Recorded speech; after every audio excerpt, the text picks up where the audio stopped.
Good morning, everyone. Welcome to the Unitarian Universalist Church of Silver Spring. My name is Carol Hamilton, and my pronouns are she and hers, and I am today's worship associate. From many cultures, sexualities, genders, and beliefs, we come together into one congregation. We welcome everyone in the fullness of who you are, and we're glad that you're here. If you're visiting for the first or second time, and if you'd like to learn more about joining the congregation, Dorothy Hale is today's welcoming captain and will be happy to connect you, and she is waving in the back. Our summer worship series this year is called The Faith We Sing, and offers the opportunity to dig deep into a different beloved hymn from one of our hymn books each week. This week, Meg Harrelson, who joined UUCSS last church year, will talk about hymn number 8, Mother Spirit, Father Spirit. Now it's time to greet one another. Those on Zoom can greet each other in the chat, while those here in person can get up and greet our neighbors around the sanctuary. And when the music starts, please head back to your seat and rise for our opening hymn. The words to all hymns will be on the screen.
Renewal in a Weary World by Sherry Woodbury.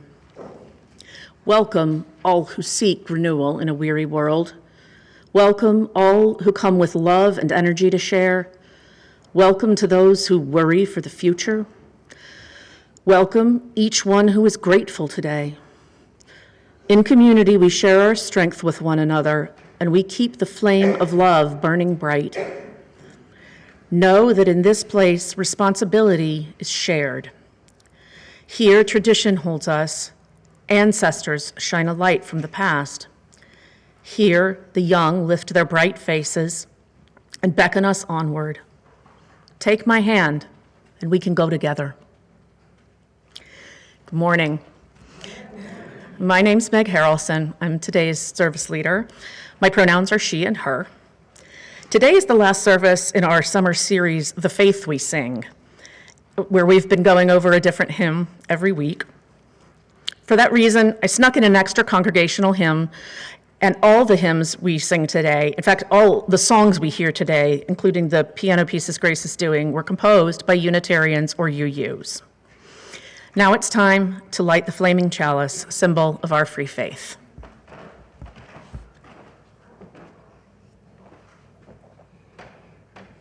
Please join me in saying these words on the screen. May this light warm our hearts with love and caring and guide us in the ways of truth.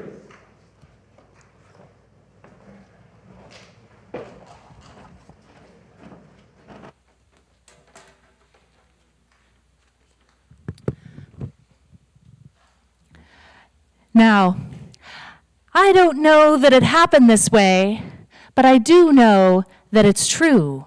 That once upon a time there was a tiny, little bitty, very small, tiny, itty-bitty, little bitty God named Tiny. She lived her life hearing stories of all the big gods, and well, let's face it, she was jealous. Anyone ever feel that way when you're very small and you get jealous of people who are bigger? Yeah. She knew she needed to think of some sort of special spark of an idea that would make her existence meaningful.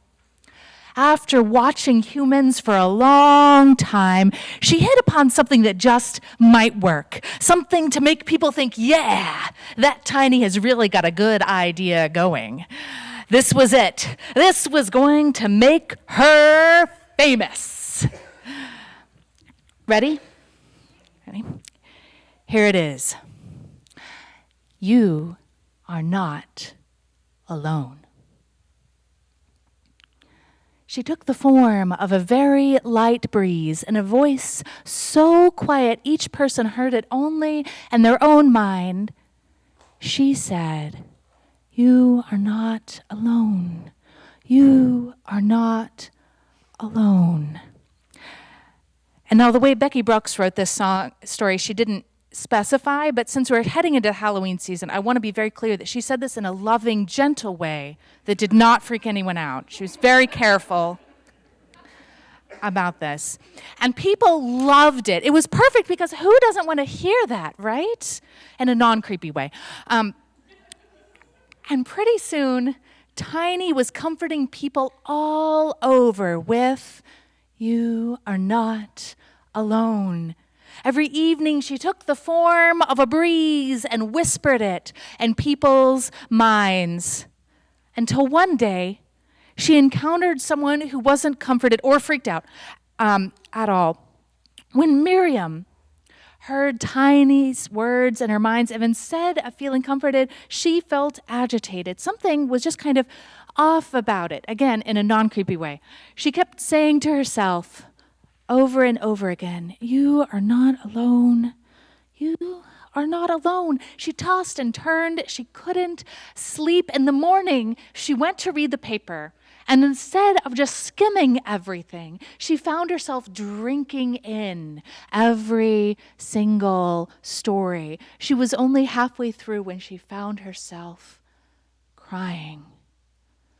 "I am not alone," she said. "I am connected to every one of these people. They live in my town and my country and my world. They love their children like I love mine. They're scared sometimes, and so are I. They hurt like I hurt. I am not alone. I can help. Tiny was surprised. It hadn't occurred to her that someone might think of it that way. Tiny kept watch over Miriam to monitor this interesting development. So Miriam and a coworker met online in a meeting and talked about a law they hoped the Senate would pass. And Tiny noticed that Miriam wrote a letter to her senator about it right away. She noticed that when Miriam turned in her grocery order, she bought a few extra things for her neighbor and left them with a colorful note on their porch. She noticed that Miriam had tears in her eye when she joined in her congregation worship at her computer, and that she heard her favorite hymn through the small speakers. This story, I think, took place during lockdown. Remember that moment when we were only hearing each other through those tiny speakers? Miriam got out her phone and made an extra donation to her congregation. She watched as Miriam wrote postcards to friends and family near and far, waved to the dog walkers who passed by her house, and strung up colorful lights on her living room window. But most importantly for Tiny, she noticed that Miriam received a phone call one evening from a friend she hadn't heard from in a long time. His voice was shaking. "I'm having a hard time," he said. He started to tell about his troubles, but he began to cry. Miriam got herself comfortable in her favorite chair. "Take your time. I'll stay on the line with you. You are not alone. I am here. I am here." Tiny heard those words like an echo in her own mind. You are not alone. I am here. You are not alone. I am here. Try saying that with me. You are not alone. I am here. You are not alone. I am here. Exactly. In that moment, Tiny knew that she was nothing without Miriam's hands and heart and spirit. And she knew what she wanted, what the world needed more than anything, was what Miriam had learned to give. So Tiny went to work. Instead of just spending her evenings spreading the gospel of you are not alone, she spent her night times doing it too, and her mornings and her afternoons. Pretty soon she was spending every moment doing it until she became the breeze itself. And this is why there are no paintings of Tiny. No busts or holy books, just a breeze, a low voice, and many, many helping hands, loving hearts, and caring spirits. You can hear the echo if you listen closely. Let's say it all together again. You are not alone. I am here. When water bottles are left in the desert for those who risk their lives to cross it, you are not alone. I am here. At the bedside of a dying man, you are not alone. I am here. In the jailhouse and the sanctuary, you are not alone. I am here. Separate and together, you are not alone. I am here. May it be so. And I invite you now to rise in body, voice, or spirit for our congregational hymn, number 1052, and our teal hymnal. That's 1052 in the teal hymnal. Words will be on the screen. This is the oneness of everything. What? We're doing all three verses. Now, this hymn may not be familiar as some of the others, so Grace is going to play it through. No, we're just launching in. My script is wrong. I should have just handed the mic to Meg. Hand the mic to Meg is just a general good thing, I'm going to say. You are not alone. Oh, thank you. We are here. All right, so we're launching into it bold and brave.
dwell in the blessed imperfect.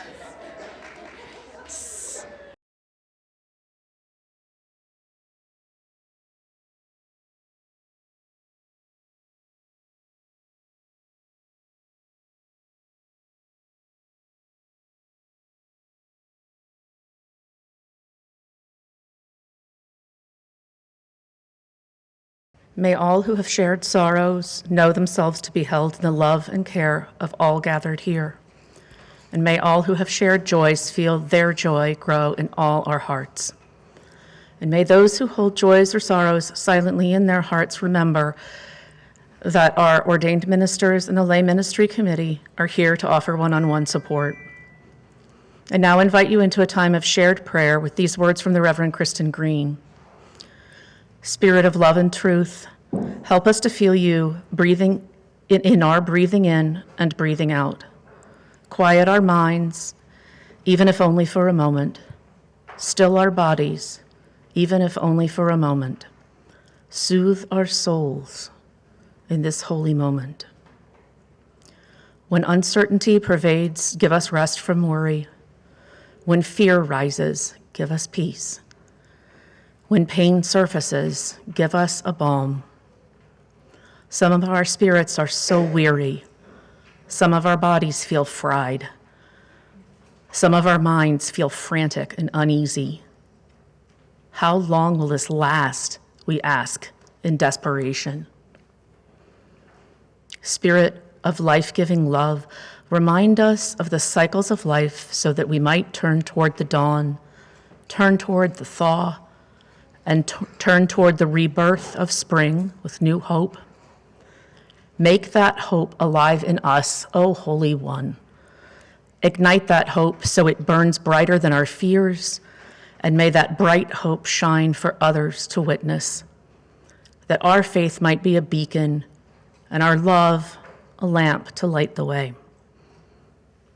O luminous Spirit, fill us with gratitude as we turn toward one another in the human family, never alone on our journeys. Always be reminded of a greater love that holds all. Blessed be, may it be so. Amen. We conclude our time of shared prayer with a moment of quiet for personal reflection or meditation. If you've suffered a deep loss in the last year, you may stand or raise your hand during the silence if you wish to honor your grief.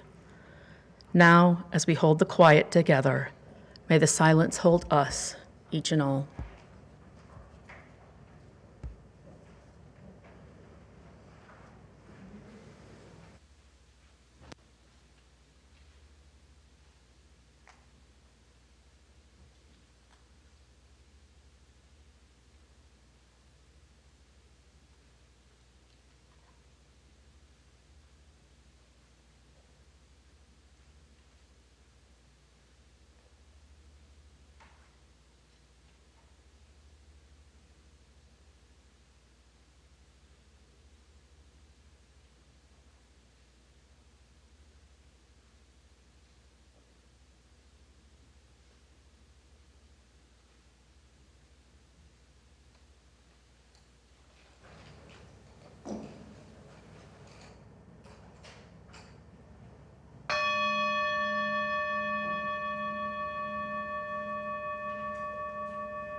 Please rise in body or spirit. Mother Spirit, Father Spirit, where are you? In the sky, so in the forest sounds your cry. What to give you, what to call you, what am I? Many drops are in the ocean deep and wide. Sunlight bounces off the ripples to the sky. What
So children and youth of all ages are always welcome here in the sanctuary.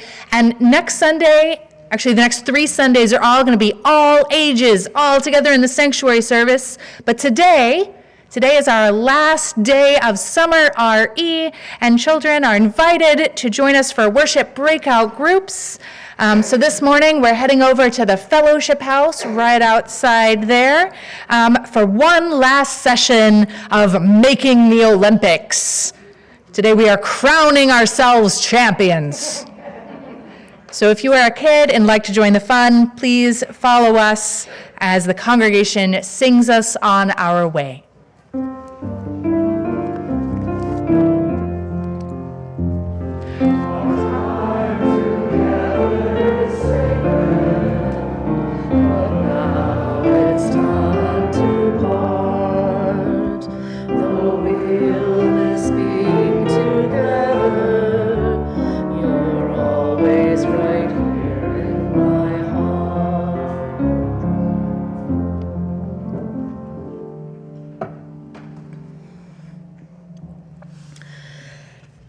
Norbert Čapek, author and composer of the hymn today's service is focused on, was a Czech minister, born and raised Catholic, who found his way to Unitarianism via the Baptist Church.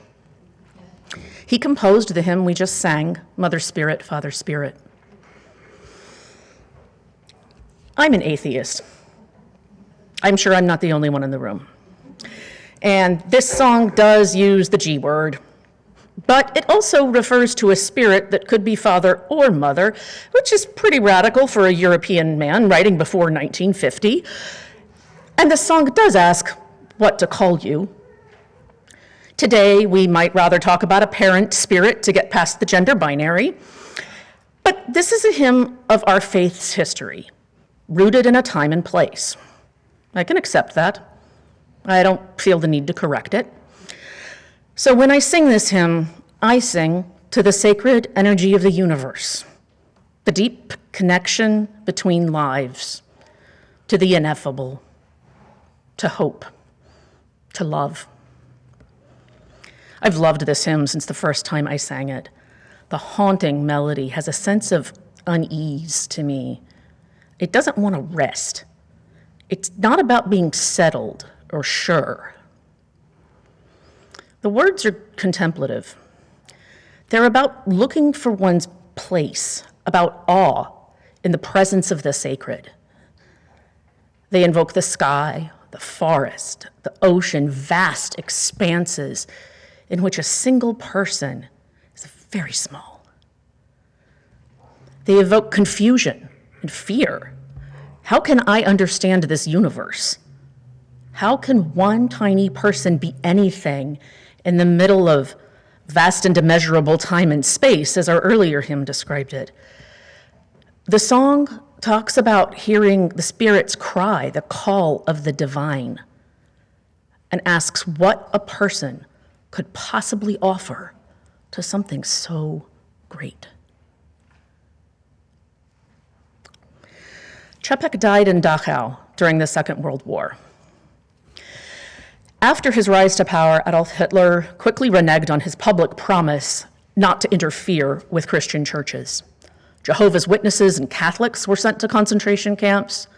Jehovah's Witnesses refused to support the Nazi Party, and Catholics did not vote for Hitler at nearly the rate of the Protestants. Hitler sought to work with the German Christian movement, Protestants who were sympathetic to his views.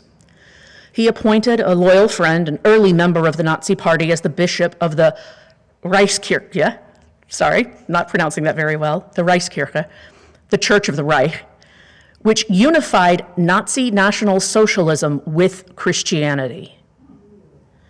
Initially, Hitler's plan was to incorporate all 28 Protestant denominations then present in Germany into the Reichskirche, but this proved more difficult than anticipated. Not everybody wanted to do it. Eventually, Hitler gave up on working with the German Christians.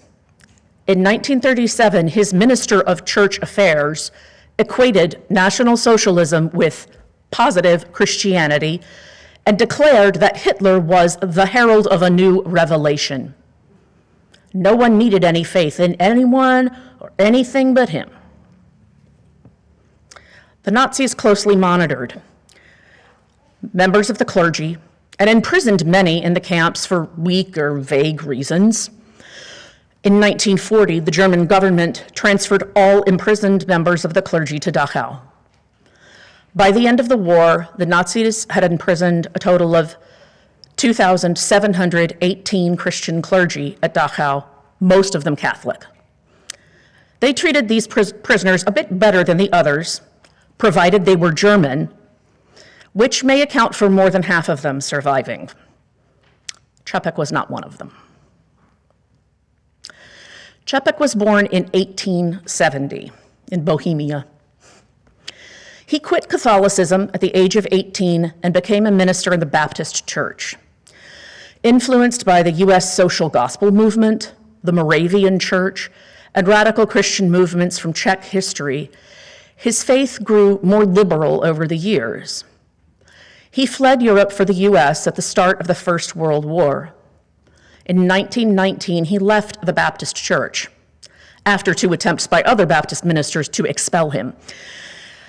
In 1920, he visited a Unitarian church in Orange, New Jersey. He described it as a place where people had clear heads and warm hearts.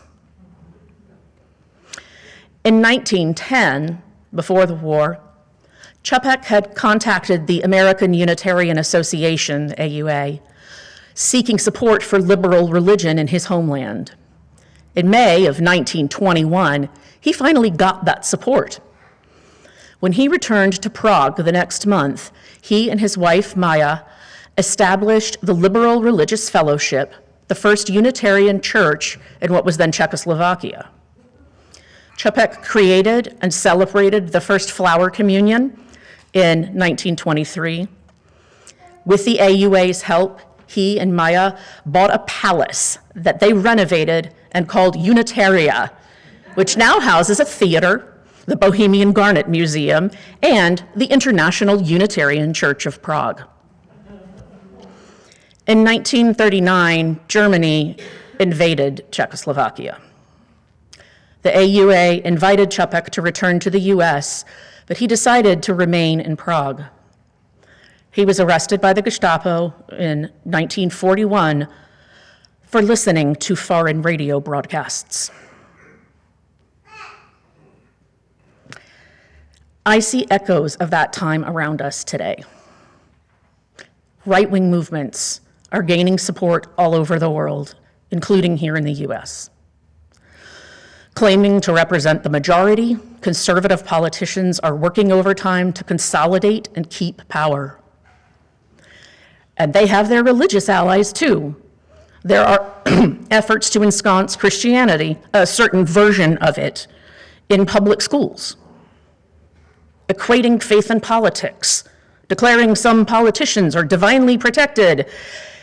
I will stop myself here. I could go on for hours about how wrong I think this all is. I think I would be preaching to the proverbial choir. Instead, let's talk about the last verse of Čapek's hymn. In that verse, we ask that Spirit or God or sacred energy to work through us, to take our hearts and breath and hands and let us act for good.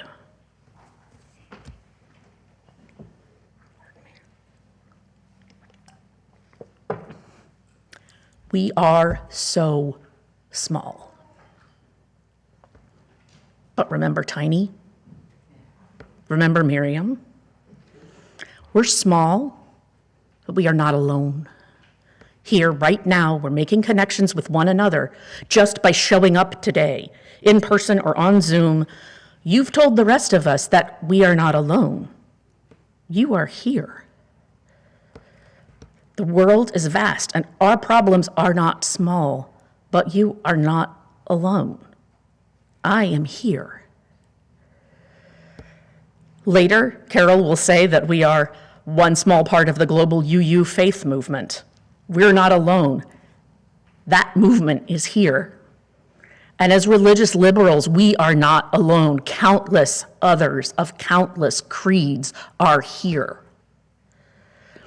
Our Defending Democracy group, UU the Vote, Black Lives UU, UUs for Social Justice, all of these give me hope.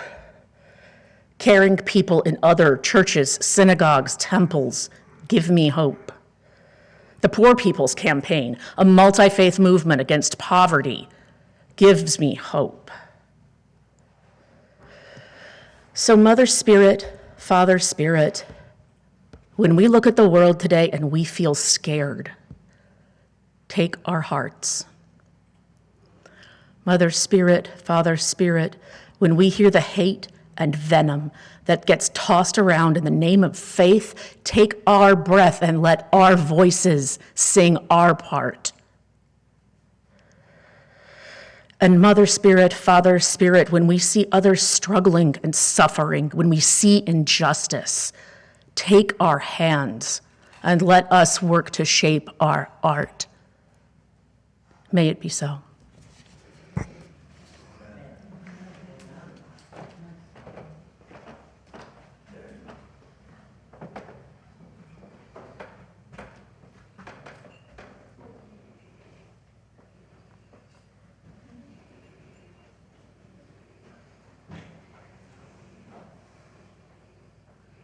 Sorry, the iPad jumped around a little bit.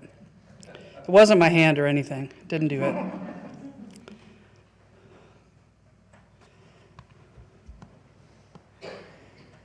Many places in our lives are transactional.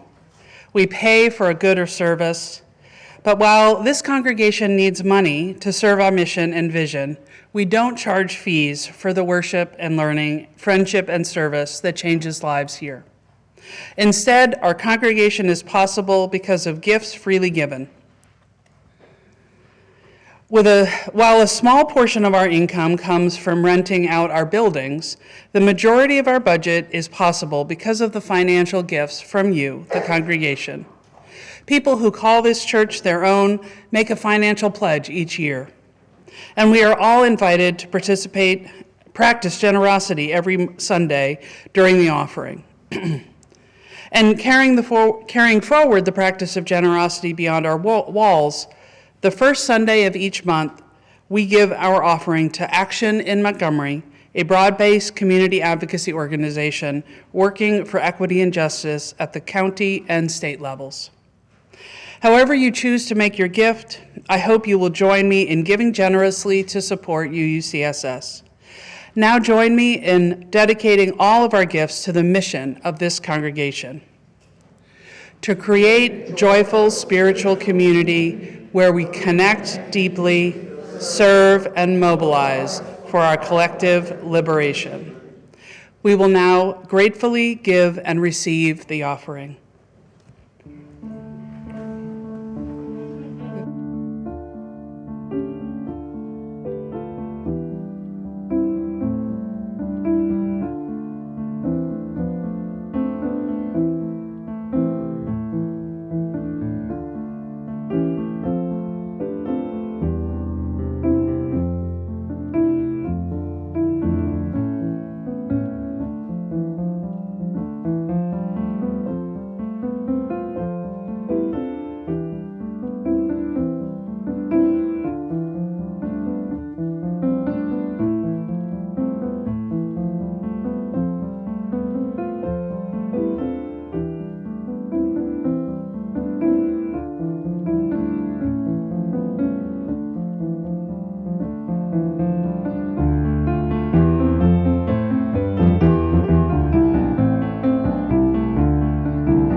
We gather for worship every Sunday morning here at UUCSS, both in person and on Zoom. But Sunday mornings are just one small part of who we are and what we do as a congregation. We are a vibrant collective of lay volunteers, leaders, and paid staff. We are growing relationships with our neighbors here in Silver Spring. We are a member congregation of the Unitarian Universalist Association, and we are one small part of the global UU faith movement. I hope everyone today will look over the ways to connect highlighted in the printed program the Sunday support team handed out on your way in. And we also have 4 announcements we would like to draw special attention to this morning. Next Sunday, the 25th, is our annual Blessing of the Bags and Backpacks Sunday, where we honor our lifelong learning and bless the bags we use for school, work, everyday life, or adventure. You are invited to bring whatever bag is important to your life, whatever bag or backpack you would like to have blessed. Next Sunday, August 25th, is also one of 2 opportunities to say goodbye to Michael Holmes, who served this congregation for 20 years as music director. Michael will be here for the service, and Reverend Kristen will lead the congregation in blessing and thanking him for his many years of dedicated service. Also, everyone who wishes to is invited to use the QR code on today's printed program to submit a farewell message or special musical memory of the music committee that the music committee is collecting to give Michael at his farewell party on Sunday, September 8th, after the service. UUCSS collects food donations for the food bank at the Silver Spring Christian Reformed Church on the first Sunday of every month. Please bring canned fruit in its own juice or water, canned vegetables with no added sodium, canned meats, chicken, salmon, tuna, low sodium soups, meals in a can such as chili, beef stew, or spaghetti, whole wheat pasta and pasta sauce, low sugar cereal and oatmeal, dried beans or rice, nuts, oils, and vinegars to church on Sunday, September 1st. And if you will not be at church 2 Sundays from now, you can leave your donation in the kitchen labeled Food Bank Donation. Thank you. And please join me in the words of chalice extinguishing that are on your screen. Carry the flame of peace and love until we meet again.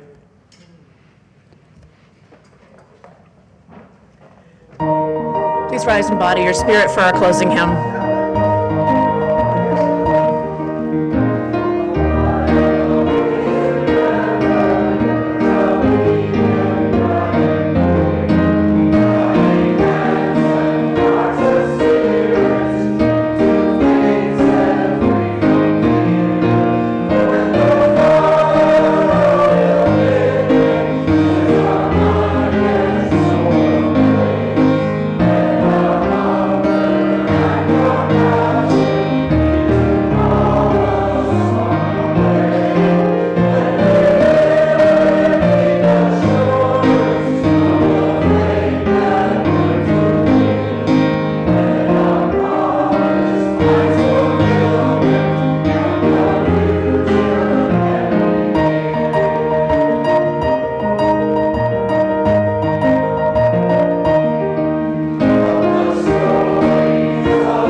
To close today's service, I'd like to repeat the benediction by Don Cooley that Bonnie Gallion gave on June 23rd, which was the first service in our summer hymn series.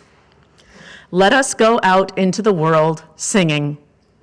Let us go out into the world singing songs that proclaim liberty, songs that turn ashes into garlands, songs that bind up the afflicted and those who mourn, songs that, like oaks, have deep roots that go deep and stand strong. Let us go out into the world singing. We know these songs. They vibrate through time in our very souls. They are the songs that give us life. They are the songs that give us meaning. They are the songs that give us purpose. Now it is our turn to take these life-giving songs out into the world. Let us go now singing these songs with voices deep and strong. And may the world join us in praise and in celebration and in love. Amen.